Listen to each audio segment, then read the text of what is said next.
does GDNF, nerve growth factor, make these breakthrough medications? Question mark. Ibogaine up to you. Thank you. Did you move? Okay, first I want to say that I was at the UN, the Commission on Narcotic Drugs, and it was a huge room. People from every country were talking about opiate substitution therapy. I know there's a lot of sheriffs in the United States that don't believe in opiate substitution therapy, but the world believes it. The question really arises, is that the only approach? Because we have Chantix, for instance, for cigarettes. There are anti-craving drugs out there. So dealing with methamphetamine, I think it's legitimate to look at anti-craving meds as another alternative to just keeping people on kind of equivalent of methamphetamine, maybe a little safer than this. And so this article came out, Quest for the Quitting Pill, and there's a few things out there that are potentially useful for crystal meth. They didn't say a whole lot about them in the article because they don't want to talk about their proprietary drug. Mostly this article was actually about 18MC, and I think that's significant. Let me see here. How can I get this to? You should put it on presentation mode. Click the little Right. Yeah, here we go. Thank you. Dana, Put it on presentation mode. it's view. Where it says view, View, click there's a little icon down there. Click it. Bottom right. which, All the way to the right. Thank you. Thanks. Got it. It's right right there. here. Here's the mouse. Oh, There we go. thanks. Keith, The Cochrane review looks at every single treatment for a particular drug. It's noteworthy that in the Cochrane review, there's nothing for methamphetamine that really works. This is the molecule. It's a basic skeleton. So here we have, besides Ibogaine, we have Ibogaine, Ibogaine, and 18MC. And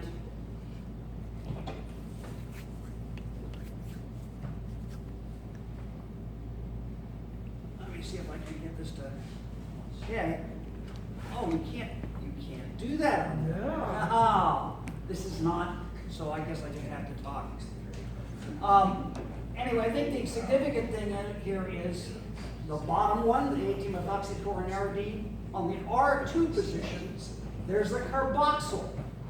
And what this does is it knocks out a bunch of effects of Ibogaine. So only a few effects occur. And it's not psychedelic. What they were looking for is something that would do what Ibogaine did without the trick. And they thought this is going to make it easier to get it approved. As I will get to later, they got rid of some useful stuff when they did that. Okay, I want to focus your attention on these two little guys here, the substantia nigra and the VTA. The VTA actually controls instinctual or reflex activity. That is, when you have to do something really fast and you don't have time to think about it, usually involving food, water, or sex, if you're a lab rat. But humans have the same basic wiring. The VTA is involved. The substantia nigra controls vision. So that you need, basically when you're acting really fast, you have to track whatever it is you're trying to get your hands on. Okay. In the 80s, people thought the dopamine system is like the pleasure switch. It's not. It's arousal. Of course, as anybody who's ever engaged in a lot of sex can tell you, if you're not aroused, there's not much point to the sex.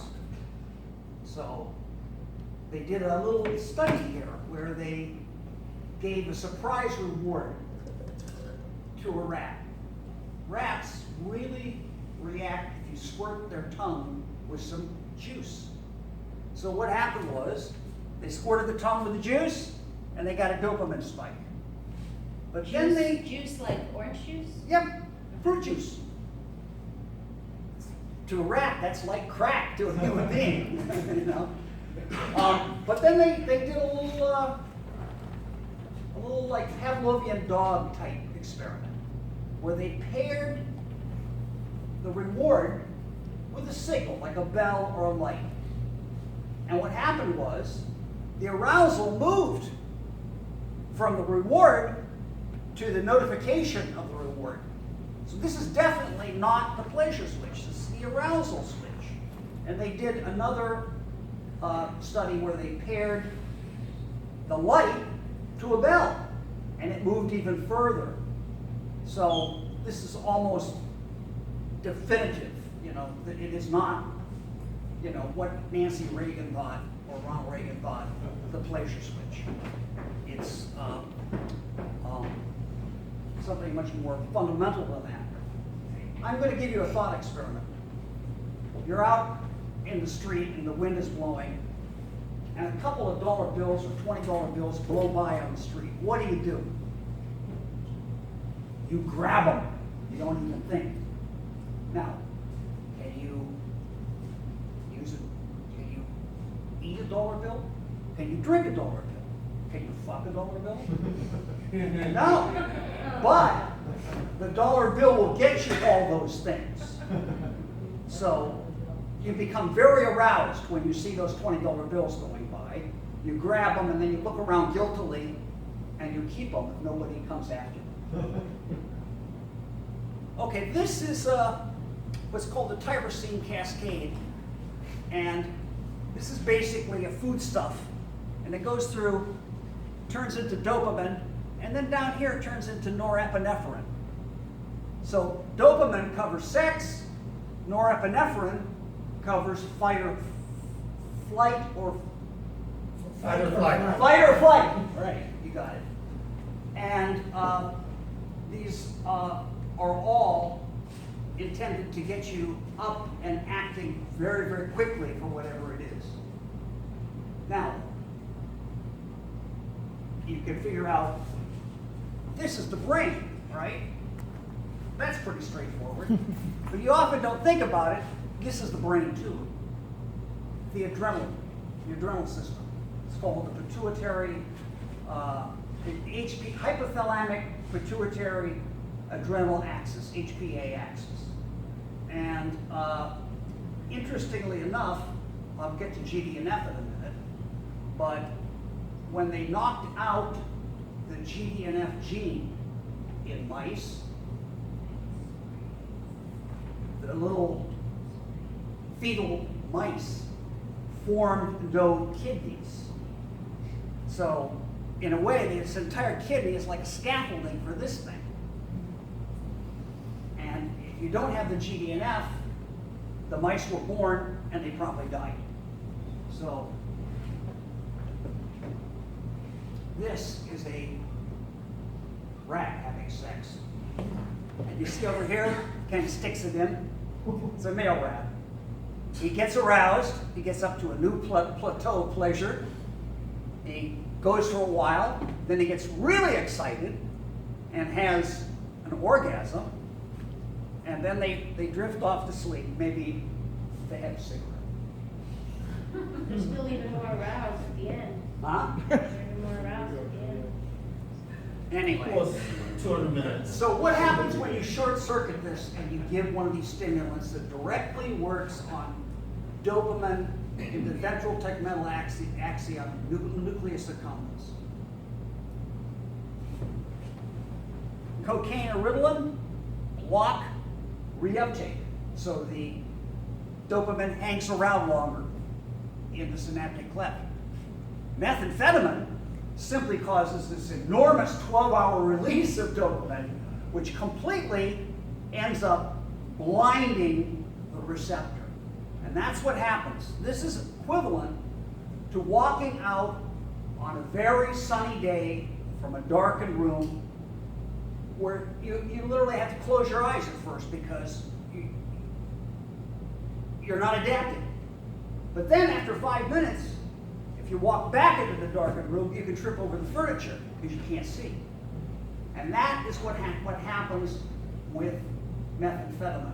With some people, you end up with a situation where literally the receptor is hiding. These receptors can be sucked in by the cell. If, they're stressed out too much. For homeostasis, the body simply cannot handle being super excited forever. So something has to give. And what happens is you get some people who cannot get aroused again unless they do a stimulant. And this is what happens. You can see this real well, but you can see there's less of these cell bodies here, and there's less of a tracer. There's actually an effect on the architecture of the cells, and you have less of these dendrites, you have less carrying capacity, and the result is you end up having to do meth every day just to feel normal. This is what upsets people about Ibogaine. Looks pretty peaceful, right? I have the shoes on. But he's got his eyepieces on. On Ibogaine, you need to be in a darkened room, or you have to wear eye shades, and you don't want any loud noises.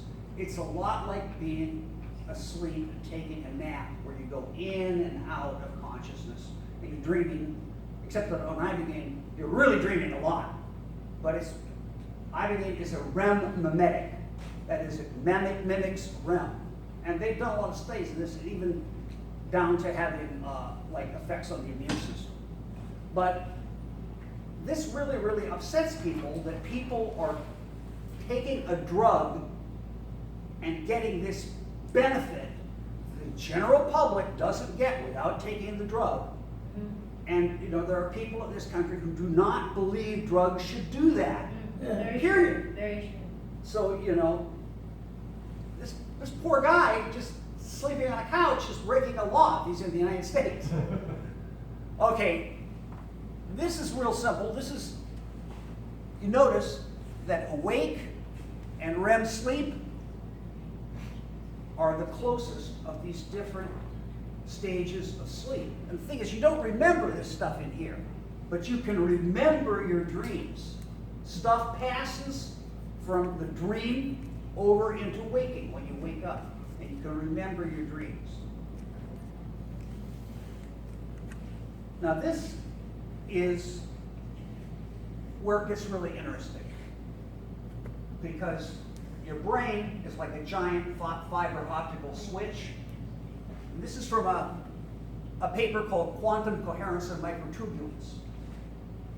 And there's been two schools of thought. The NIDA scientists say, we don't want people to visualize. The people who are taking the Ibogaine say, the visualizations are doing something fundamental. Well, I said, if the visualizations are doing something fundamental, then the idea that consciousness itself has a photonic basis, that it's light waves inside of your microtubules, waxing and waning together, a big boson. And that is actually controlling stuff happening on a microscopic level in billions of cells. Would ultimately, I believe, you know, when I wrote the book, The Ibogaine Story, provide a basis for understanding what was happening. And this is basically, when you have the quantum coherence of microtubules, you take like memories and you store them. And these, you could think of these as photographs of something that you saw that you made in permanent memory. I died. I had a heart attack and I was dead for 3.5 minutes. And I have absolutely no memory of what happened because they put me on induced coma. And when you induce a coma, you cannot form long-term memories. The calcium metabolism doesn't work. But then there's a flip side to this. How can you change a long-term memory if it's wrong, right? Like an addiction. If you have bad code, how can you change it? Because these things are like a photograph. You're stuck with the photograph. So, the answer, in the second thing here, this is a whole thing of how you change dendrite structures and how you change storage in cells. But the second level here, and this is 1998, long time before we discovered the GDNF, neurotropins. In other words, these nerve growth factors are involved in regular, everyday processing of memory and changing your mind about things.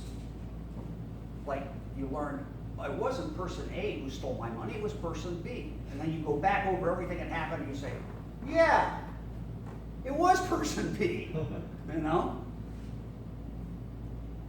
Okay, so in the year 2000, we had thought we'd figured out Ibogaine, or at least the United Scientists thought they figured out Ibogaine.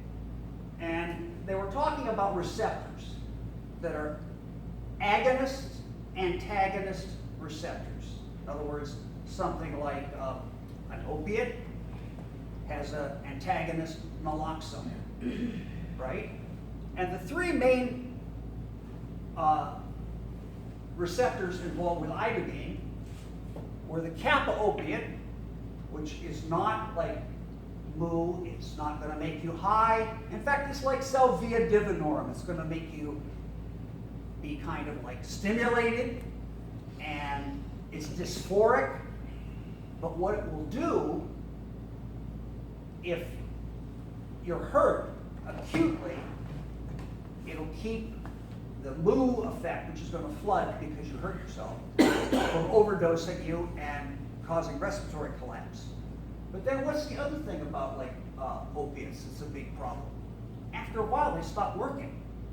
So kappa keeps, it's like hamburger helper for moo, it keeps it working, right? And this is very important because there's another effect of kappa opiate, which I'm going to get to a little bit when I talk about the Parkinson's effect, and that is that there's something called beta-arrestin, which builds up tolerance in people. And kappa reverses tolerance, and not only in the opiate system, across a whole lot of receptors, gets rid of tolerance.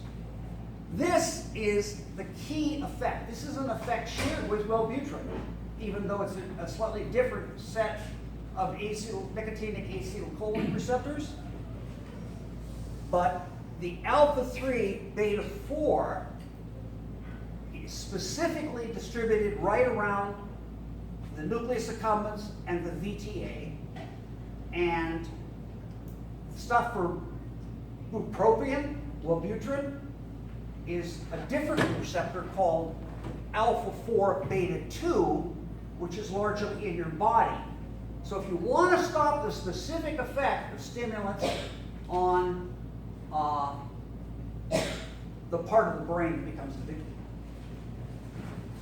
you need this alpha-3 beta-4, and that was the big thing that like Glick found out with the ATNFC. You have that still can have a reliable effect of alpha-3 beta-4 without a lot of other effects which you thought were mucking things up. And then finally, 5-HTA.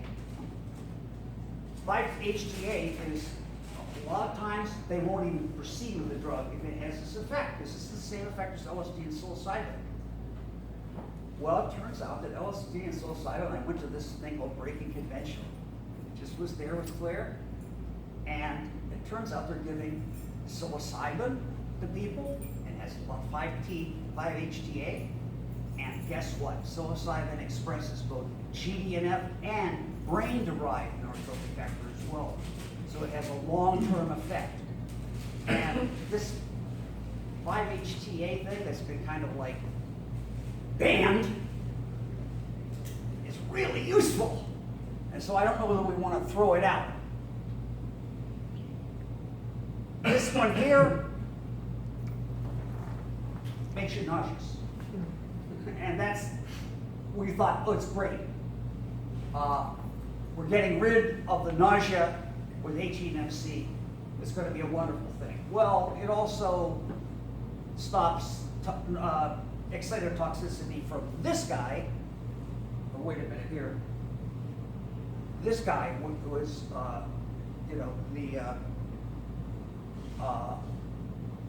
called the N-methyl deaspartate receptor. That's a long word, but just think of aspartame. Same as aspartame. And what this does, it stops opiate withdrawal, and it stops supersensitization, which is the thing where you do one line of coke and you can't stop. That's called supersensitization to stimulants. And they went back and looked at other drugs, like there's an anti-stroke drug called Zosylbane, and lo and behold, it had some Ibogaine-like effects. Ketamine is working through this, and it is also used somewhat for addiction.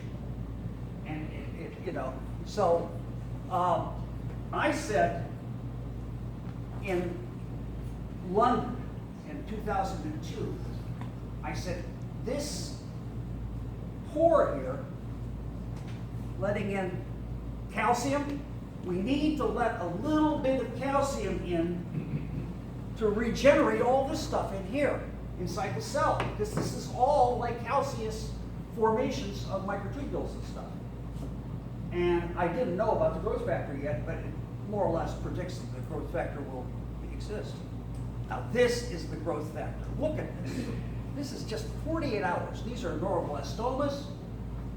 You can see how these guys have started talking to each other. It's like the internet. You know, these cells can really adapt if you give them a growth factor. Now this is the amount. And this is the significant thing, because Ken Alper will say, well, SSRIs express some GDNF, right? But not like this. And what is the effect? Well, it's kind of like turning on the engine of a car. Ibogaine comes along, and through some effect, we don't exactly understand how, it turns on the GDNF, a lot of GDNF. The GDNF comes out and goes back to all those cells around it and turns on their GDNF. And you get this big surge of GDNF that goes on for a month and a half to 3 months without taking more Ibogaine. Because you like turn the engine on the car. And you don't need to get a new spark plug, it's got a spark plug. Well, it's also interesting just to make a point that a lot of people who do exercise and Ibogaine together, it seems to synergize. Oh yeah, and GDNF, the muscles form faster. weight piles, Yeah. Yeah. prison weight piles. Okay, so anyway, then they did another study and they found out that, yeah, it appears that noribogaine and Ibogaine express GDNF, but 18-MC does not. And this is 2010. Well, it's significant that now that Ibogaine has been found to have some effect for Parkinson's, that the Demorex people who have noribogaine and the Phytostan people who have Ibogaine have put in patents for treatment of Parkinson's. 18-MC didn't bother to put in a treatment based on this. Okay, but look, this is something I really wanted to show you guys because I'll show you the thing for bupropion a little later. This is like a 60% drop there is nothing that will do a 60% drop of methamphetamine at Crystal. Now, this is a very simple slide, and what this shows is, this is the indole ring. It's common to serotonin, it's also common to all the psychedelics. It'll get you in trouble because you have an indole ring. And this is the stuff that's in ayahuasca, harmaline. In your brain, this is made in the pineal gland, and you need it to dream at night. If, on the other hand, you want to trip on ayahuasca, you get this from a grass and this from a vine, and you get the effect of this, but not as strong. This is the Ibogaine. The difference is ayahuasca lasts about 6 hours. Ibogaine lasts about 24 to 36 hours. And the intense visual part is anywhere from 8 to 12 hours. Now here's 3 to 12 hours. Okay, yes, I understand. This is the 18MC again, with the different, and this is the place, supposedly, according to Lick, where all the addiction happens. It's right here, in this thing called the habenula. You have another 5 minutes. Don't worry, I'm almost done. This is the bupropion, and as you can see, this is a lot less effect. This is a 10% effect, which is not that different from placebo. The problem is you're dinging receptors in the wrong place. You're digging them in the body instead of the brain. Again, here's methamphetamine, good drop. Cigarettes, huge drop. This would be a phenomenal anti-smoking medication. Okay, so I'm going to try to go past this real quick because they tell me I don't have much time. But what happens when somebody gets craving?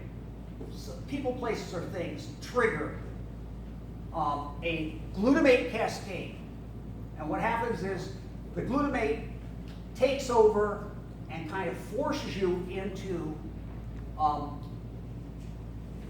drug-seeking behavior. It starts, you can think of this as a movie camera taking slides, frames of a movie. And the acetylcholine, on the other hand, is the thing being photographed. And the acetylcholine, as you can see, is right next to the cell. This is hot. It has to be kept at a distance from the cell. But the acetylcholine is basically involved with all the visualizations. So you need to visualize to remember a drug situation. And then the glutamate takes over and you go off into drug land.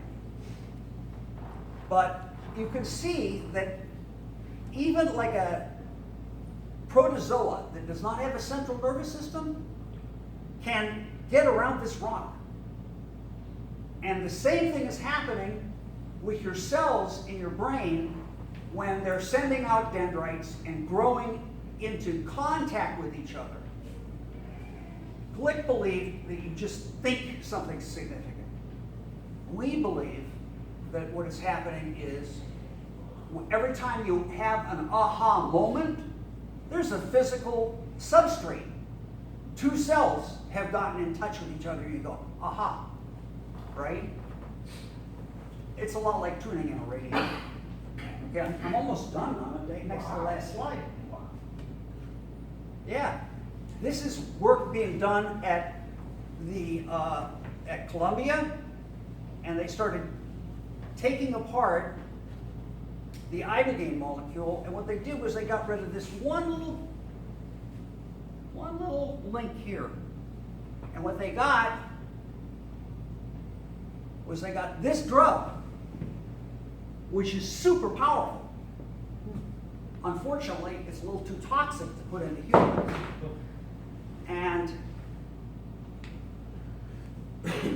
somehow I went past this, What was the name? What, huh? Went too fast?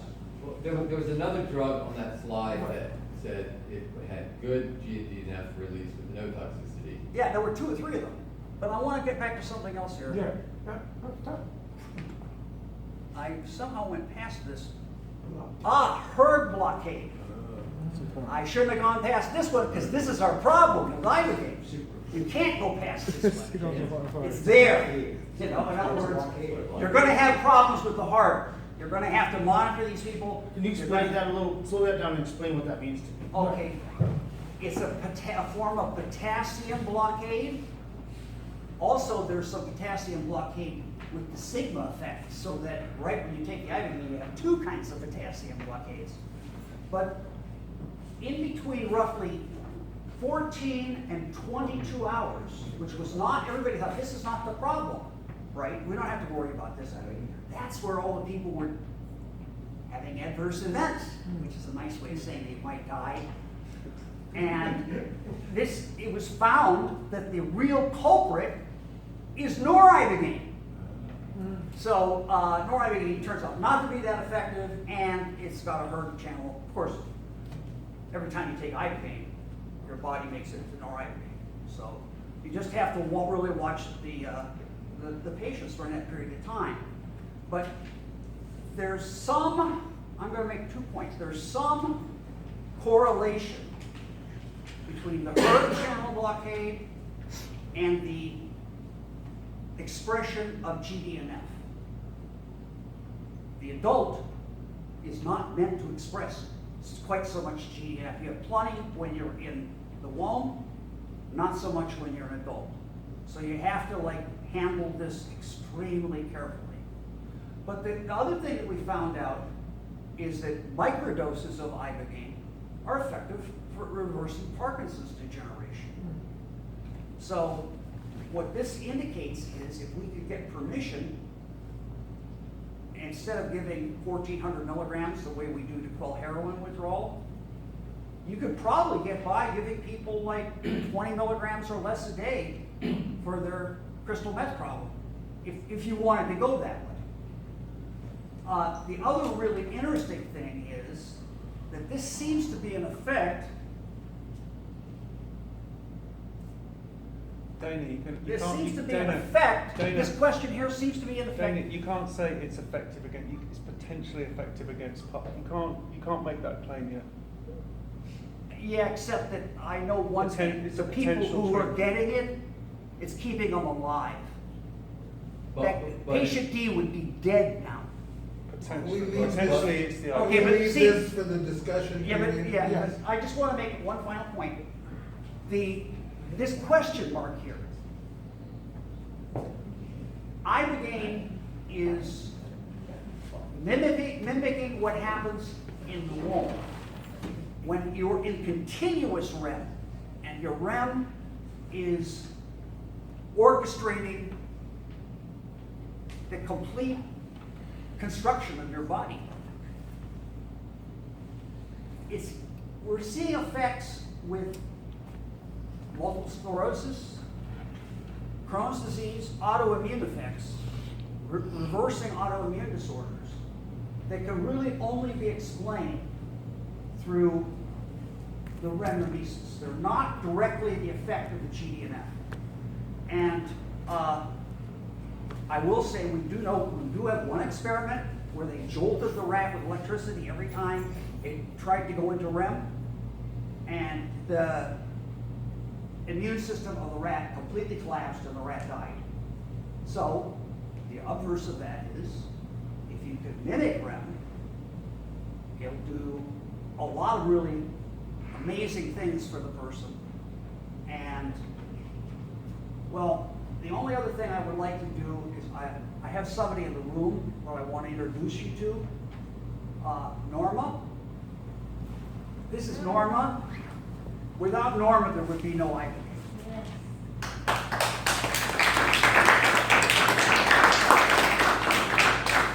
Okay, thank you, Dana.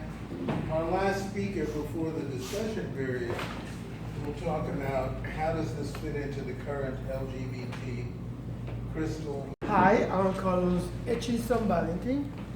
I've been a member of ACTUP since this problem that started then. And I don't think, in my findings through my community, I'm talking findings, I've been from city government, from addicts, treatment, I go everywhere. And I asked ACTUP to give me permission to take my findings to DOH. And what I found was, during my non-scientific experimental excursion that I did, is that, crystal meth addicts are not treated in hospitals. Just send you home, it's no alcohol. I thought that was crazy. And not only that, to me as an activist, to see, we are in the keeping people alive business. That's what we activists. We came here because the epidemic of AIDS was really, really deteriorating my community. And if we look at the epidemic, it's very similar to the epidemic of meth.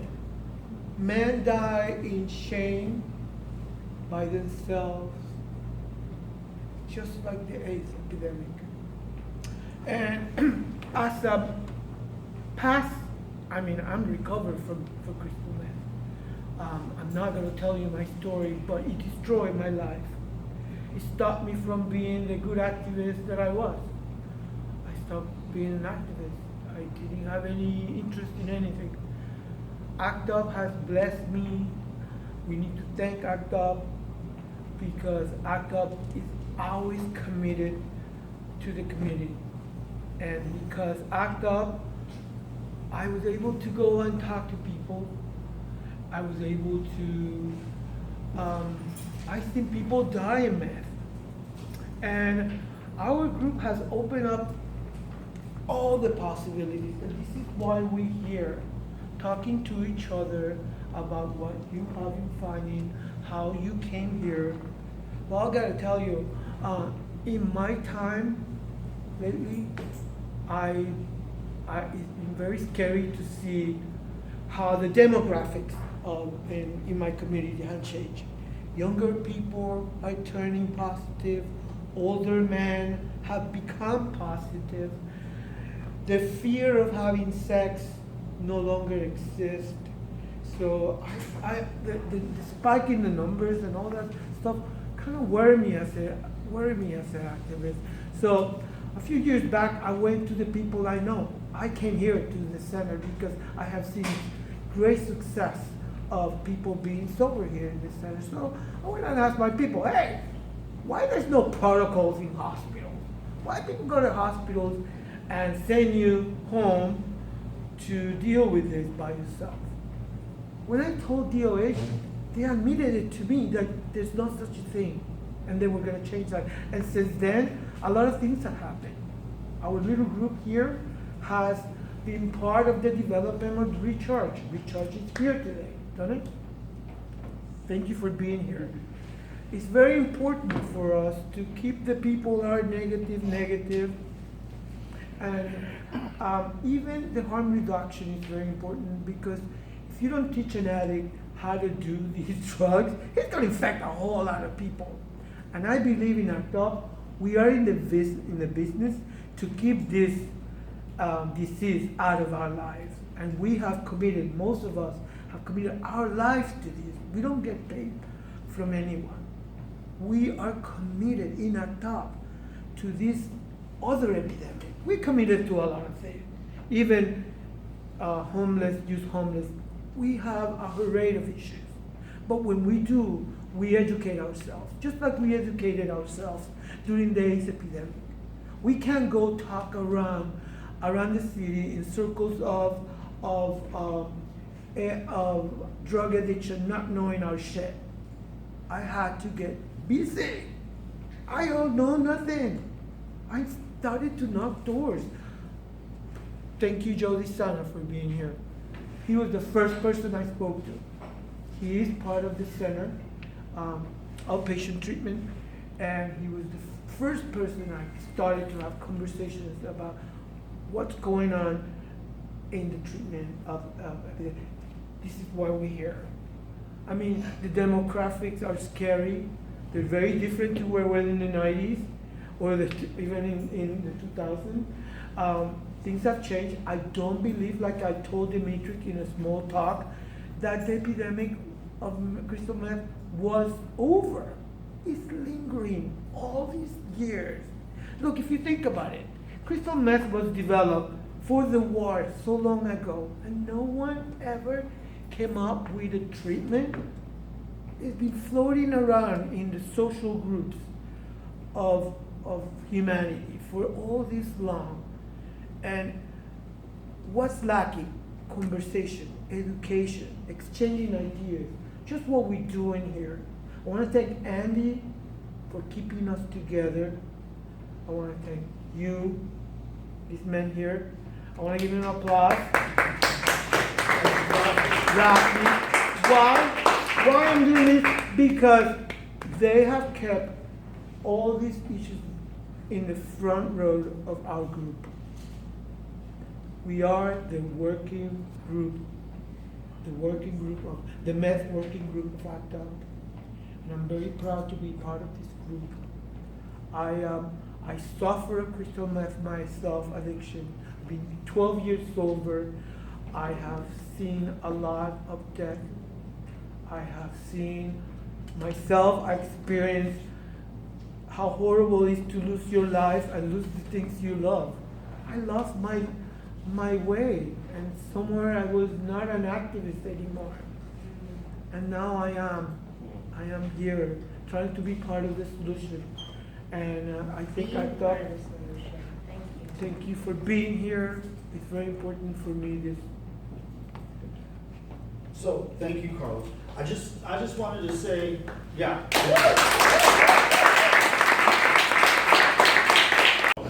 The way that ACT UP kind of got into this is using crystal meth is one of the highest risk factors, especially for young gay men and trans women, in terms of serial birth, by far. It's just exponential. There are a few places that have severed that link. Well, in fact, just one that I know of, using PrEP. But generally, that's a concern. And the way that crystal meth is used among gay men is highly sexualized. That's what I want to talk about a little bit. What we talked about last time was that, contrary to what people believe, that isn't a necessary connection at all. Different communities use different crystal meth in different ways. And I think one way to look at it would be to say that what crystal meth does, and the whole thing that you spoke about with the dopamine cycle, is it alleviates feelings of marginalization. That's a very generalized way to say it. How that will express itself in different communities is different. So among gay men, it's highly sexualized. And what we talked about last time, unfortunately, there are very bad measuring instruments of internalized homophobia. There are different ones, none of them are validated, and they use different ones in different tests. But we looked at, so that's a problem we've identified that we want to work on. But what we did see is some hints towards that direction, and I won't go through all the different things, but one of the things we saw was that men who have body dysphoria, like muscular body dysphoria, either they are muscular, they don't want to judge themselves against that. Dysmorphia or Like, dysphoria? Dysphoria, sorry. Dysphoria. Dysphoria. Dysphoria. Yeah, Dysmorphia. body Dysmorphia. dysmorphia but not about being thin, but about being muscular, which you could say is a surrogate for internalized homophobia, one of the kind of surrogates, have a much higher use of crystal meth, statistically significant. So there's hints and things like if people were in a high school that had a gay-straight alliance, drug use is in half. So there are these hints. Unfortunately, we can't measure it directly. So what I wanted to ask was, what we think that people are trying to achieve in the gay community is a feeling of shame-free sex. That's what they're going for.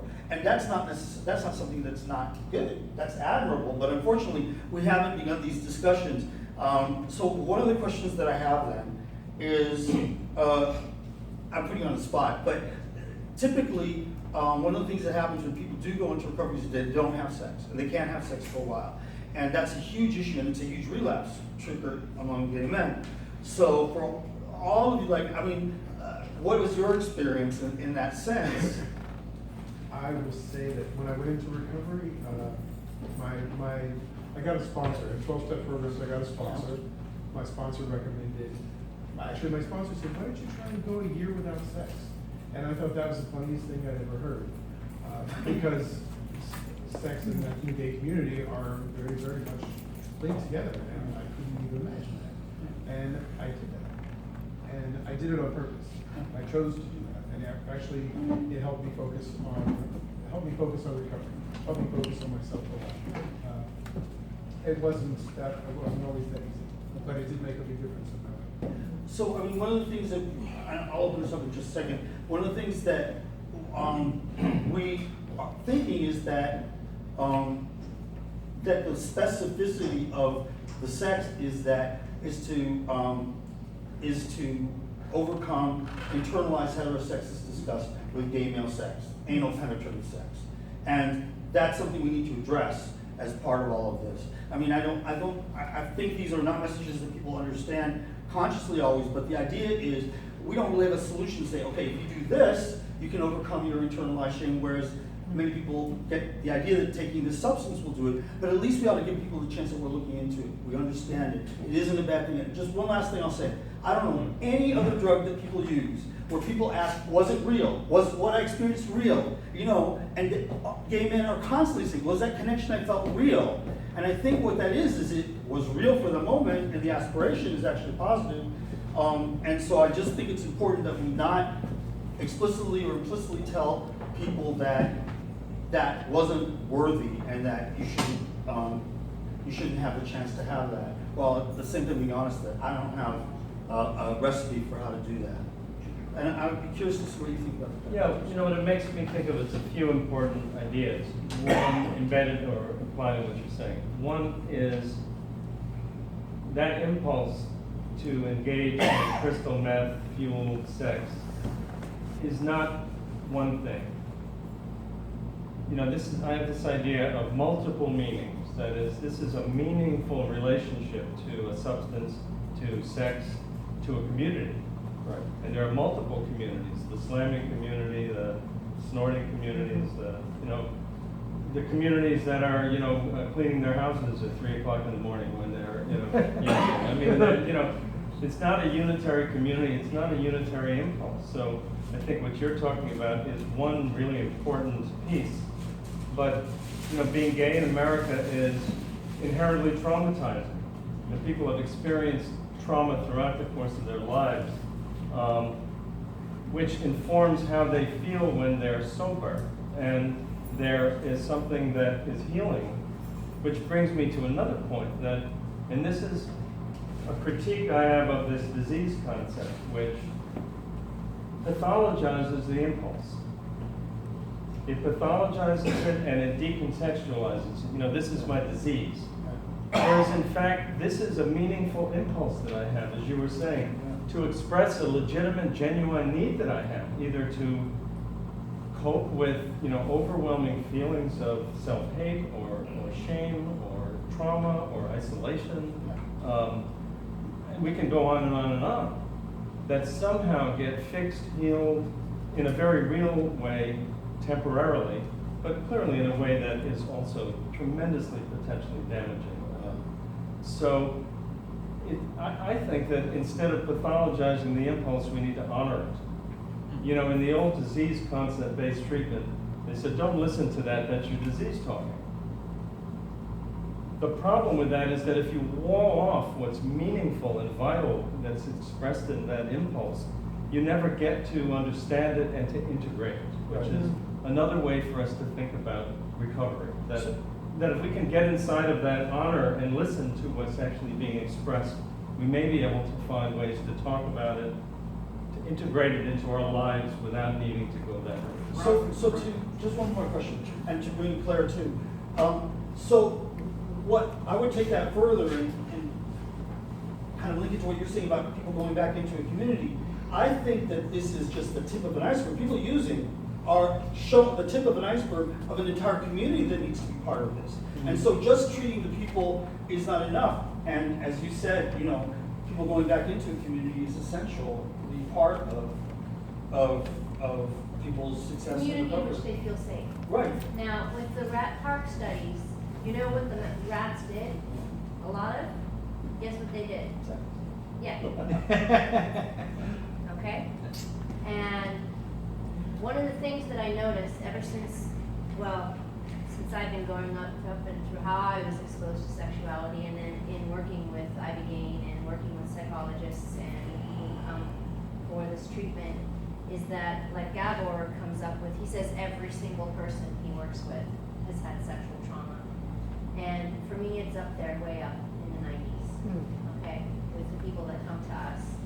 And I'm not talking just about gay or straight or bi or any of that. I'm talking about how we're exposed to something, usually at an age much younger than we can adapt to, and by people who are distorted themselves and not healthy, and then in school or in, our community where it's not supported, healthy things like touching yourself. Don't touch yourself, there's all sorts of things. Now, with the sex thing, there's this either or notion, there's this black and white notion that happens in quote unquote addiction treatment. And it's don't use, stay away from relationships, things like that. And, I've gone through periods myself through, using in rehab, being with a gangbanger in rehab, which was fantastic. And going through periods of being, out of relationships when in the past, couple of years, really looking at what I'm guided towards without even thinking, without my conscious choice that comes through my lineage, through what I was exposed to. And I think it is important to take time and take breaks from things. It's important to go, the way we know how much anything or any person has power over us is when we decide to take a break from it. Take a pause from a human, take a pause from your iPhone, take a pause and then see how much power that thing has over you or that person. Adding to what you just said, when I first got sober, I needed to be told things. I didn't know how to live life. It's just, I didn't. I needed that support that I was offered in 12-step programs. I don't speak for them, but I own them my life. So, adding to the thing, I had to stay away from sex, people, places, things, food, cigarettes, whatever it was, I really had to clean it But I out. want to just finish my point here that touches on to Andrew Tatarski's main themes, which is that there's a mediation and spectrum, and not this either or black and white. And I just want to present that to all of us here. It's not just no using. No, it's like meeting someone where they are and going, well, what's your agenda? What do you want to do? So one way that I've framed that, which is very simple, is as opposed to this one truther problem, which we might say is an ideological approach. What worked for me or what I believe in, to a many paths approach. I mean, another way to think about what I was saying, this complex new model, is that there are many pathways to what we call addiction, and there are many pathways to what we call recovery. Freedom, healing, growth, positive change, freedom, optimal living. That's the name of my center. And what's optimal for you, so that, this dichotomy between 12 steps and non-12 steps and which one is better just dishonors and dehumanizes the fact that your path is a wonderfully life-affirming, self-affirming path.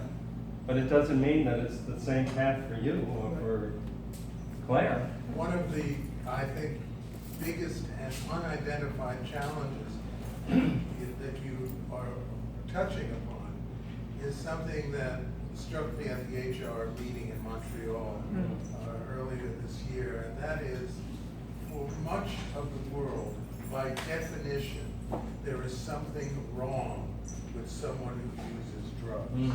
And so coming from that premise, it blocks really thinking out of the box and considering who is this human being who's here before me and how can I be most helpful if I can be helpful. But I want to open it to the floor here so Yeah, people questions. can ask questions or make comments. Jeremy? One? Just an obvious question is just comparing the efficacy of Ibogaine against opiates and opioids, which is kind of that question has been answered by the research and the anecdotal experience, versus the efficacy of Ibogaine against crystal meth. It sort of was maybe a little bit lost in the neuroscience details in Dana's paper, and maybe Claire, you can speak to the experience you've had with the 100+ patients. Like, compare and contrast. We know Ibogaine is very effective against opiates and opioids, but what about crystal meth? It's incredible with amphetamine. It's incredible with stimulants. You talked And it's about so the much, difference. it's so much easier than opioids. You talked about different. Immediately there's a reduction in desire, and you're not dealing with the withdrawal symptoms from opiates. You asked a question after he asked a question. Yeah, I'm Do I sorry. answer his question first, or Please wait answer for his. you? Okay. Just to be clear, sorry.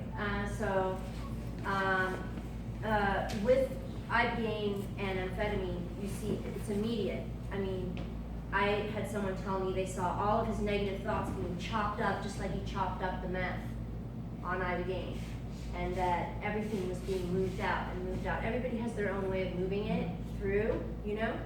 But with opiates, you're dealing with withdrawal symptoms that are consistent, and there's pause and all of that.